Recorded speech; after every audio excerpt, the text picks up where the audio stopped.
There's an old joke about the Seventh Commandment, do not commit adultery. Moses comes down from Mount Sinai and announces, I have good news and bad news. The good news is that I got him down to 10. The bad news is that adultery stays. The joke is telling. The prohibition on a married person having sexual relations with anyone except his or her spouse may be, for many people, the most consistently difficult of the 10 Commandments to observe.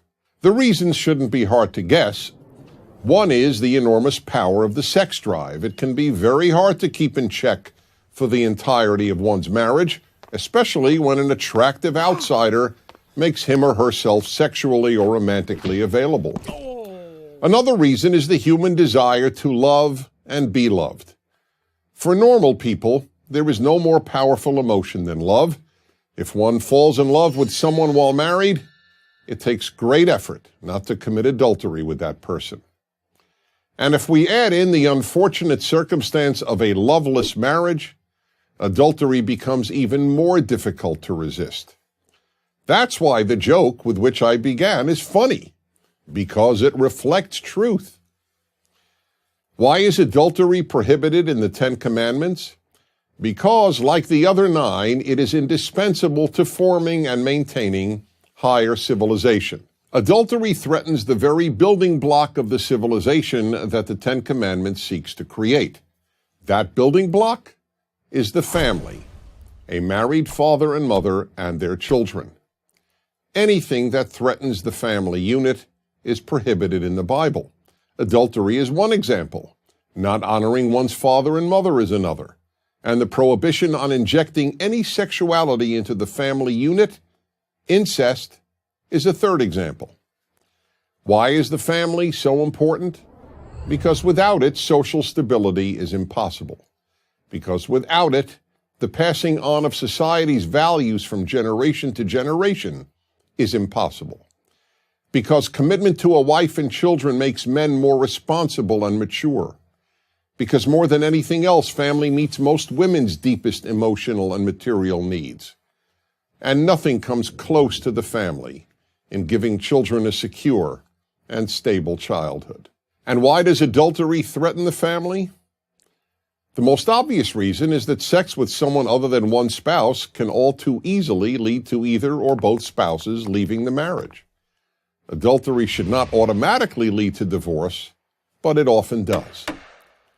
There is another reason adultery can destroy a family. It can lead to pregnancy and then to the birth of a child. That child will, in almost all cases, start out life with no family, meaning no father and mother married to each other to call his or her own. And if adultery doesn't destroy a family, it almost always does terrible harm to a marriage.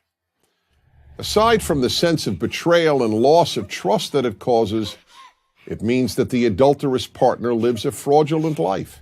When a husband or wife is having sex with someone other than their spouse, their thoughts are constantly about that other person and about how to deceive their spouse. The life of deception that an adulterous affair necessarily entails inevitably damages a marriage, even if the betrayed spouse is unaware of the affair. Finally, the commandment prohibiting adultery doesn't come with an asterisk saying that adultery is okay if both spouses agree to it. Spouses who have extramarital sex with the permission of their husband or wife may not necessarily be hurting their spouse's feelings, but they are still harming the institution of marriage. And protecting the family, not protecting spouses from emotional pain, is the reason for the commandment. Many marriages, sadly, are troubled. And it is not for any of us to stand in judgment of others' behavior in this realm. No one knows what goes on in anyone else's marriage, and if we did, we might often well understand why one or the other sought love outside the marriage. But no higher civilization can be made or can endure that condones adultery. That is why it is prohibited in the 10 Commandments. I'm Dennis Prager.